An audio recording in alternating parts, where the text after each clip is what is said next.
In the last video, we talked about patterns, so we're going to warm up in this video with an example. So here you could look at the number of patterns, and it ends up being, oh, I don't know, let's see, it would be 4 factorial, so whatever that is, I forget, I can't do math right now, 24 patterns that you could look at. Yeah, so let's start doing those, and then we'll finish sometime in the next year. But again, maybe you can be a little bit smart. Okay, you'll notice that the second row, you have to use that entry. All the other ones would be 0. All the other patterns would be 0. Okay.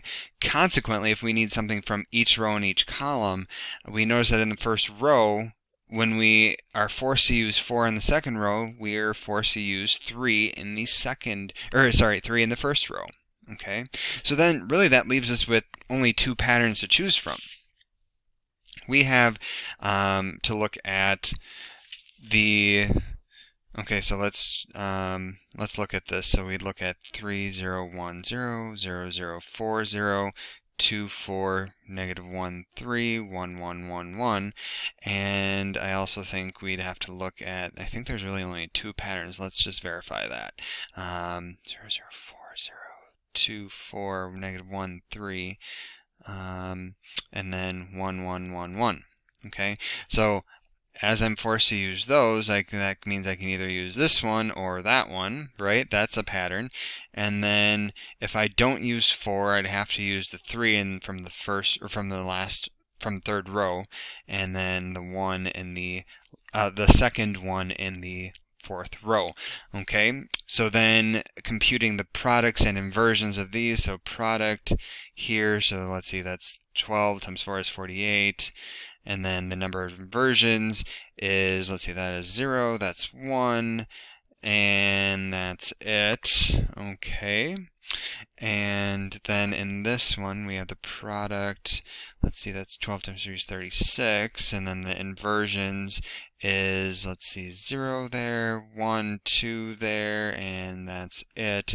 So then the determinant is going to equal, so it'd be negative 1 to the number of inversions, 1 times 48, plus negative 1 squared times 36, so I end up with negative 12 at the end. And if you notice, this is the same matrix as what we showed before. So then that begs the question, you know, is this connected to cofactors in some way? Well, maybe let's look at these, and for a general 3 by 3, here are all the possible, so there's going to be 6 possible patterns that we have with the 3 by 3. Okay, so we can select this one, this one, this one, and we can select the anti-diagonal. Let's see, then we can select this one, and then that one, and this one, and then this one, that one, and that one. Let's see, so then we can pick, let's see, I haven't picked A1, 2, A2, 3, A3, 1, and I think I need one more that uses A1, 3, that would be A2, 1, and A3, 2. Okay? And if I look at each one of these and count the number of inversions, right, this has 0 inversions. This one has 3 inversions. Okay. This one has 1 inversion. This one has 1 inversion. That one has 2 inversions. And then this one has 1, 2 inversions.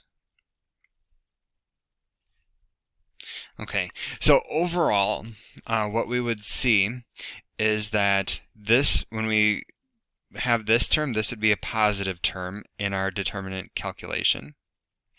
This second one would be a negative.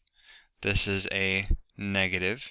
This is a negative, positive, and a positive.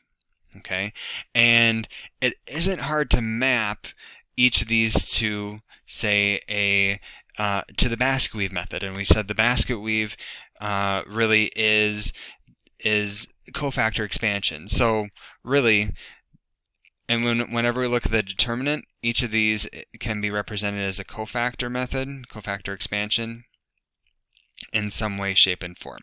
Okay, so this is the most, cofactor expansion is the most general way. It's more of a procedural way of finding the determinant that will work in any case.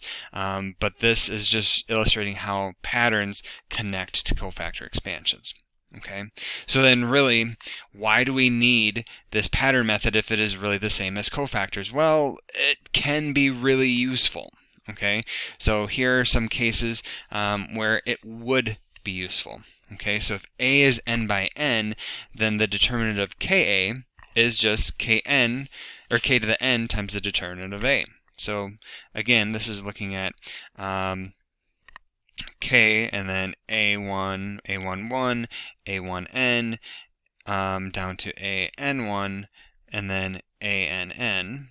Okay, and then so this, we know that this is going to be KA11, and then erase, Ka1n down to Kan1 over to Kann. Okay, and then by patterns, really this is going to be Kn, or k to the n, times the sum, I is equal to 1 to n, -1 to the number of inversions times the product of each pattern. Okay, and in each pattern there's a k, that's why you pull it out. So that is how you then prove that the determinant is k to the n determinant of A. Okay, another nice thing that you can use patterns for is if it's upper triangular. So upper triangular really means that everything below the diagonal is 0. Okay, so here's our main diagonal. Okay, and then this is all 0 down here, and then you have something like all the way over here to A1n and all the way down to ANN. Well, the only non-zero pattern is the diagonal, right? So pattern says, okay, compute the product, and there's no inversions, so therefore you just get the product of the diagonal.